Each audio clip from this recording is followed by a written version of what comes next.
Hello student, welcome back. आपका समाचार हाजिर है एक नया क्वेश्चन, नया चैप्टर अर्थमेटिक प्रोग्रेशन एपी।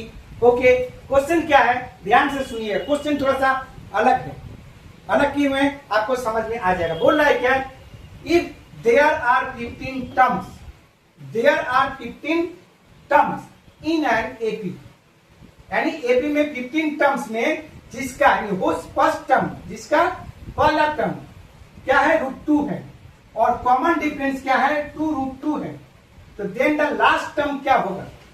ये वाला क्वेश्चन, और ये क्वेश्चन आपको याद रखना पड़ेगा। लास्ट टर्म बोला है, मैंने बोला है क्या 1 से लेकर 15 टर्म तक आपको निकालना है। पहला आपका दिया हुआ है डी, इसका डिफरेंस दिया हुआ है डी का वैल्यू, ठीक है, A2 - A1, ठीक है। आप बोला 15 टर्म तक जो है एपी है, 15 टर्म तक है, तो लास्ट टर्म क्या होगा, लास्ट टर्म क्या होगा, यस आपको लास्ट टर्म भी आपका 15 टर्म ही होगा। देखिए क्वेश्चन कैसे घुमा दिया, बोल रहा है देयर आर 15 टर्म, अगर 15 टर्म्स है तो लास्ट टर्म क्या होगा, लास्ट टर्म भी तो 15 होगा।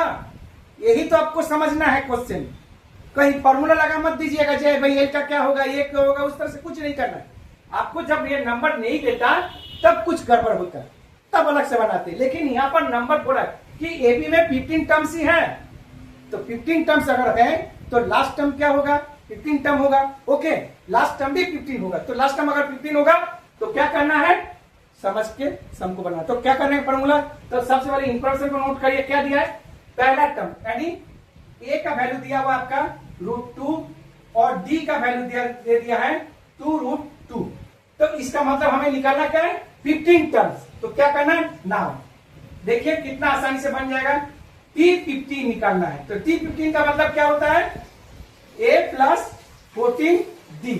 तो A का वैल्यू क्या है आपका √2, ठीक है, प्लस 14 और D का वैल्यू क्या है 2√2, ठीक है। तो √2 ये है आपके पास, 14 2 28, √2 है, ठीक है। तो √2 + 28 √2, तो क्या हो जाएगा 29√2। ओके, क्वेश्चन को बस समझना है। आप देखिए सॉल्यूशन देखिए कितना आसानी से बन गया, ठीक है। यानी जो 15 टर्म्स बोला है, तो 15 टर्म्स का लास्ट 15 टर्म तो आपका लास्ट टर्म होगा, आगे तो कुछ बोला नहीं है, वो बोला सिर्फ 15 टर्म्स ही आपका लास्ट टर्म्स, यानी फर्स्ट टर्म वही निकालना है, ठीक है। तो उम्मीद करते हैं आपका ये सम देखिए आंसर आ गया होगा 29√2, तो आ रहा है यस ऑप्शन नंबर बी, ठीक है। ओके, तो हमको लग रहा है आपको समझ में आ गया। तो समझ में आ गया तो क्या करना है, चैनल को लाइक एंड सब्सक्राइब जरूर करिए और मुझे फॉलो करते रहिए। Okay students, Radhe Radhe.